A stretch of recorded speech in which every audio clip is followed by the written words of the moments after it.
My name is Shu, and I'm interviewing Michael about his Seraphon today. And what we have right now is some models for context, just basically to show where he started. So Michael, what do you want to tell me about these old Bretonnia models here? These old Bretonnia models came in the epic showdown box of Lizardmen vs. Bretonnia back in, what was it, 4th or 5th edition? I'm not sure. I wasn't even into the hobby at the time. So would you say that this inspired your Seraphon collection? Not the Bretonnians. Those were like, I really like the lizard guys. These guys are just fodder to practice. I'm just gonna figure out how you slather paint on. Back in the days when internet was dial-up, if you were lucky to have internet at all. So there was no resources or anything, and there was like one game store in Denmark when I was living there, so there was really nobody to like give you tips or anything. It's just figure it out yourself, and that's all the guidance you really have. Okay, so this skink handler you just put out here is a work-in-progress model, and he's just in comparison with the old skink handler there. Wow, what a difference. Yeah. How many years apart are these models? Man, minimum 15 years. Minimum 15? Temptation started rising, and I'm like, and this season of war thing is coming up. The first season of war, back where they were fighting over the realm of life. Yeah, the first campaign that was out there. Yeah. Then I was like, I'm this Get Started. I'm buying the Get Started box, and I had some soul searching I had to do for a while. But you were back in. Ultimately, you came back. After doing a lot of research on the painting side, because I wasn't sure about the painting side, but then I'd heard GW had like a Warhammer TV, so I started beginner tutorial videos. So hang on. So you didn't really know how to paint beyond the level that you're showing me here before summer 2016? Yes. Holy crap. I mean, this is what they would call in fantasy terms like the full package, right? Yeah. No, the rule of cool, exactly. Like this guy is the definition of the rule of cool. And that's why I built him that way. But I didn't look at the rules before I built. You just don't want to have suboptimal units. What is your story about that? My story about it is I want to roll dice and have fun. And if there are people who don't know the game, I am more than willing to help teach them, because that's how you grow the community. Cool. I mean, you've certainly taught me a lot about the game, and heavens, you taught me a lot about painting in general. And it's fun to hear that I thought you had a lot more experience than you have. No. Because your models are so beautiful. This is the first thing I painted I bought the Get Started box, and then I'm like, yes, I will look at these tutorial videos, compile all the knowledge that I've been watching for like several hours of these how to paint, and me going like, Duncan keeps talking about thinning down. Wait, you have to thin down your paint. Thin down your paint? Blown! I did not know I had to do that. Don't paint directly out of the pot. Mind blown.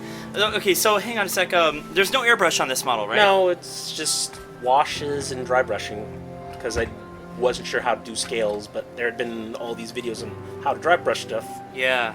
So thought I'd try dry brushing. That's tremendous. Great job. It doesn't look chalky, and wow. I'm just blown away by this model.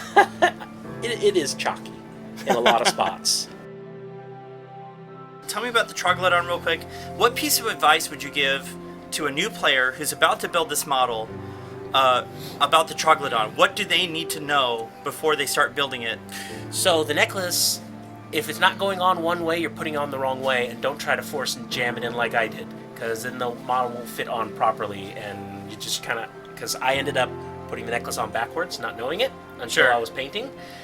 And then when I was trying to glue like the handle things on, they wouldn't quite fit, so I was doing a lot of like sawing off bits, shaving down things to get it to fit just right. You had to improvise then. Mm-hmm. Yeah. The necklace, if you're not paying attention, can go on wrong. Okay, so what model is this now? The one I should have built with the Get Started box, the Old Blood on Carnosaur.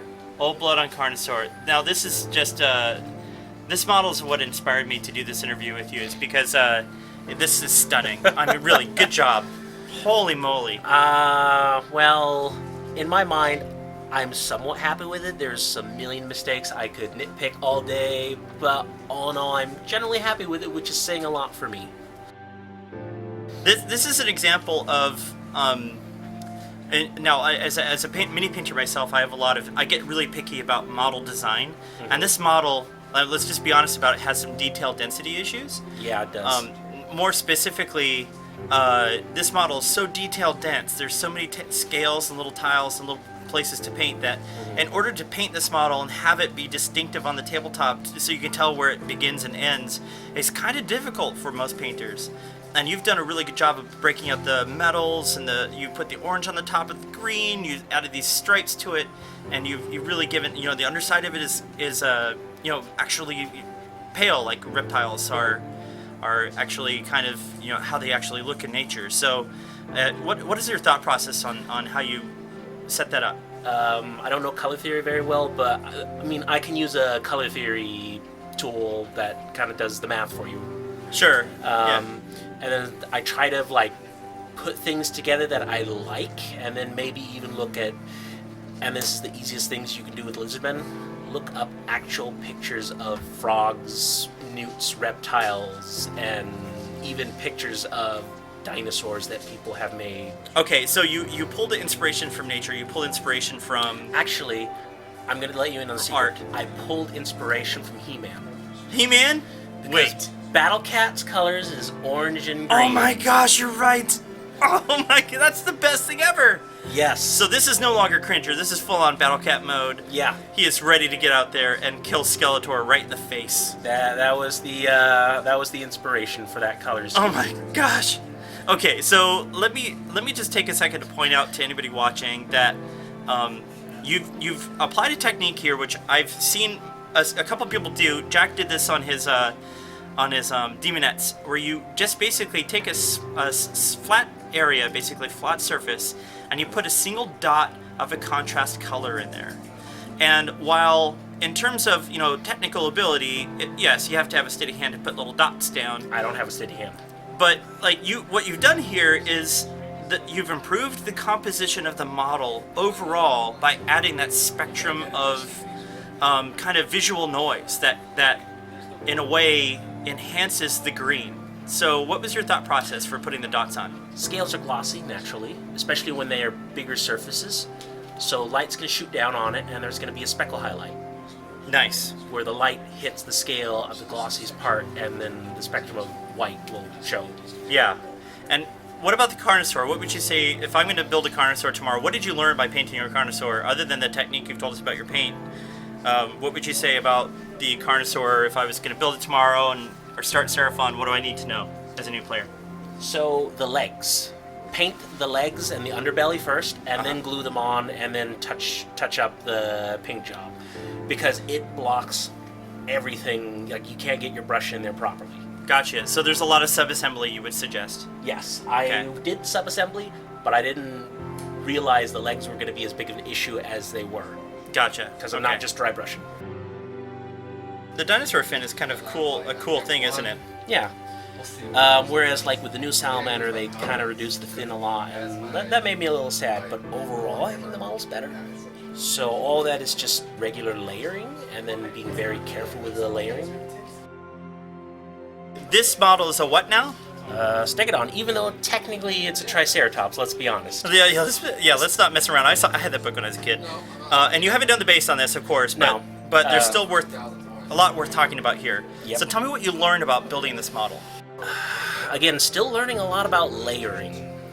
This is where I learned about glazing, and I hadn't really dipped my toes into it yet. A lot of his glazing. If you're wondering about like the rope bindings, I figured out this trick. You paint the ropes brown, like normal hemp rope would sort of be brownish, and then you take a really like bleached out white type white brown color, and then you just make very thin stripes on the brown. How'd you do the horns? The horns, the good old GW tutorial of You're kidding. Layering different colors of bone browns and white browns, and then just in like triangle, and then working your way up slowly. Tell me about the stonework on the Triceratops. What is it called again? The Stegodon. Which is a completely different creature. That's not a Triceratops. Now, if I want to get a similar look to what you achieved here, how would I do that? Yeah. So for the stonework, because it's smooth, flat plastic, and there's not a lot of texture, I tried to make it. You know how they say you don't want your dry brushing to be chalky? Well, here I wanted to be chalky, so it would apply a little bit of rough texture on the actual model. And again, stone, wood, they're perfect for dry brushing. It is just the things you can't really mess up with dry brush. Now this is a really good example where I think mini painting is a skill that you can learn. You don't really have to. I mean, clearly you're a talented guy, and I don't want to take that away from from you here. But I will say that, in this specific instance, you have learned a new thing, and you've demonstrated to me here that you've learned it in fairly recent time. I basically applied the same techniques. Yes. Yeah, I guess that's what I'm hunting for here. Is that you were able to, achieve good results multiple times because of the things you've learned. You're clearly paying attention to the color wheel here, though, because I see some yellows and oranges over blue. This whole model just springs off the table when I see it. I mean, it's a real joy to play against you, for sure. Yeah. Aside from getting stomped by you multiple times. If I was going to do Engine of the Gods, which is what this is, right? Yeah. If I was going to make an Engine of the Gods, what is it that I should know? What is your advice to me for starting out with the Engine of the Gods? Subassembly, for one. Those skinks on top of the stegodons, they're impossible to find space for, especially with the Engine of the Gods taking up. So that big circular thing, that's the actual Engine of the Gods. Mm-hmm. That thing takes up a lot of real estate. How did you glue them down without getting the glue to disturb the paint? This is gonna sound stupid, and I was worried that it would start to frost, but super glue. Just a little dot of super glue. Yeah. Is there a specific brand of super glue you would recommend? I just use the GW super glue light stuff. The stuff with that comes in a little bottle that has a brush on thing, so you can control the amount you're putting on. What a great job! This is I don't know. It's hard to pick out a centerpiece model in your army because there's so many. Oh, there will be a models. centerpiece model. I've got a Dreadsaurian Forge World sitting and waiting for me to whenever I get to it. Why are you waiting for that model? Are you waiting because you feel like your skill level isn't there yet, or? I would like my skill level to be higher, but more importantly, I need a lot more battle line and synergy pieces, and I just also like to paint a few other things too. So what are we looking at here? Skink Star Priest, and it is a great 80-point wizard. Well, if you were gonna give somebody advice for this model, if I was gonna buy this model today and put it together and paint it, what would you tell me to watch out for? The feathers. They break off so easy. Just that it's super fragile? They're very fragile. Yeah. They're very spindly. Yeah, he looks fragile, but at the same time he looks awesome. He looks like he's exploding off the base. That's really cool. I like this model a lot. And you're right, he's a good 80-point wizard in terms of tactics. I've seen people use them a lot in their Grand Alliance Order lists. So in addition to your work in progress army, you have this Balewind Vortex that you put together, and I think looks pretty good. Now, this is your first attempt with airbrushing, isn't it? I don't have an airbrush. Oh, you don't? Yeah. This is all dry brushing glazes. Nice job. Holy moly. So is there anything you want to add about starting a Seraphon army for a new player? Get start boxes are great value, because there are 3 builds with the Carnosaur model, the Trogodon, Scar Veteran Carnosaur, and Old Blood Carnosaur, so and you get some base troops, and you need the base troops, lots of them. Alright, well thanks a lot for taking the time to talk to me today. I really appreciate it. Yep. And this has been Michael's Seraphon army. Thanks for showing it to me today.